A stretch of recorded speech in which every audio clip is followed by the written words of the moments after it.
এই রাজু, নে তরমুজ খা। আপা আপা, দেখো তরমুজ, তরমুজ আমিও খাবো আপা।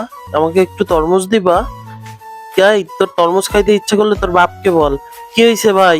ওদের বকে কি হবে? ওদেরকে তাড়াই দেন। ওর বাপ এমনি করে ওদের তরমুজ খাইতে পারবে না। না না, আমার বাবা খাইতে পারবে।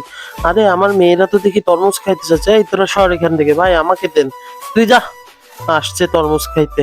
আচ্ছা, কঠোর পরিশ্রম করে যেভাবে হোক বাবুদের জন্য তরমুজ কিনে নিয়ে যাইতে হবে। বাবা এই দেখো, তোমাদের জন্য আমি তরমুজ কিনে আনছি, এখন তোমরা এটা মজা করে খাইতে পারবা। আরে, ওর তো দেখি সত্যি সত্যি বাচ্চাদের জন্য তরমুজ নিয়ে আসছে। তাড়াতাড়ি এই নাও, ধরো আমি তরমুজগুলা কেটে আনছি, তোমরা খাও। ও বাবা, কি মজা এই তরমুজগুলা, খাইতে খুব সুন্দর। আঙ্কেল এই নেন, আপনিও খান তরমুজ। এই নেন, এই তরমুজগুলো অনেক স্বাদ হয়েছে দেখেন। ও, ধন্যবাদ আম্মু। তোমরা আগের ইসের জন্য আমাকে মাফ করে দিও। বন্ধুরা, আসলে পরোপকারী মানুষদের আল্লাহ খুব ভালোবাসেন, তাই